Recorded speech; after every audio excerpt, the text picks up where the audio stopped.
Running a Fever, episode 390, Aging Reversed, part 3, the information theory of aging.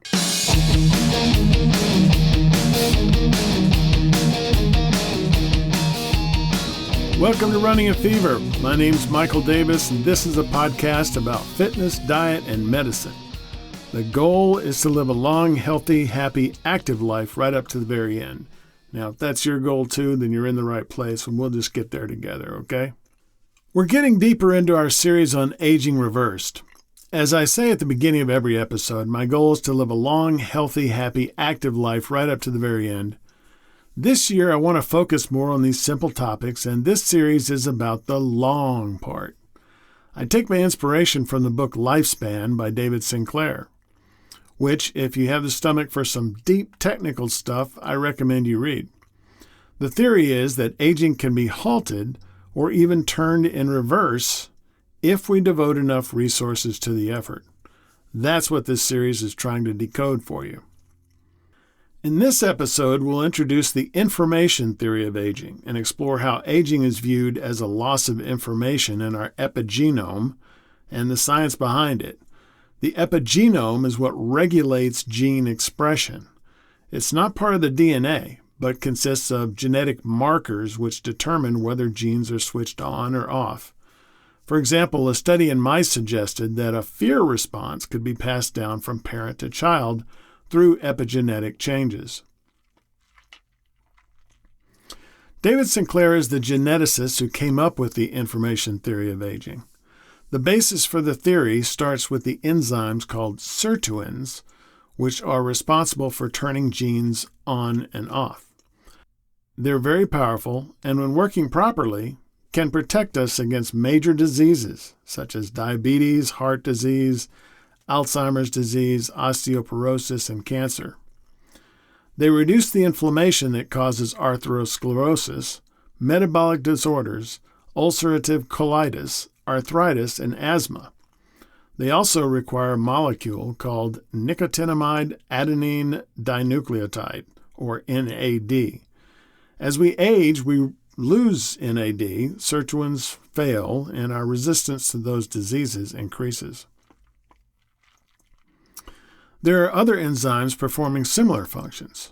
What they all have in common is that they all force cells to enter survival mode during times of stress, reducing the fuel required and increasing survival or extending cell life.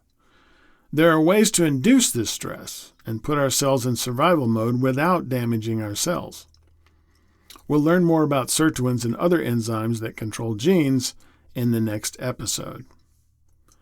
There is something called epigenetic noise that occurs when cells are damaged. The epigenome needs to repair them. It's similar to static you might hear on a TV or radio. It's disruptive. The static interferes with the flow of information through the TV or radio. This is what causes aging, the loss of information in the epigenome. The information theory of aging says that aging is a loss of epigenetic information rather than genetic mutations. A little note here. You may be seeing a contradiction in my words. I said that inducing stress puts cells into survival mode and extends life. I'm also saying that cell damage can confuse the genome and cause us to age quicker. Both are true, and that's why the key to extending life is finding that happy medium, a level of stress that brings us into survival mode and yet causes no damage. We'll talk about ways to do this later in the series. DNA contains all the information of youth. It doesn't change. What changes is the epigenome, and damage to the genome affects the reading of the digital data in DNA. Are you starting to understand why information is important in aging? I think I am. So, in times of stress, these enzymes rush around trying to fix things. And when they go back into their original job of turning genes on and off, they sometimes forget where they were and switch the wrong genes on or off, thus disrupting the information that tells our cells what to do. Maybe they switch the brown hair gene off and hair begins to lose its color. Sinclair believes that if we can keep the information to the epigenome intact, a person could live an indefinitely long life, possibly 150 years, possibly infinity.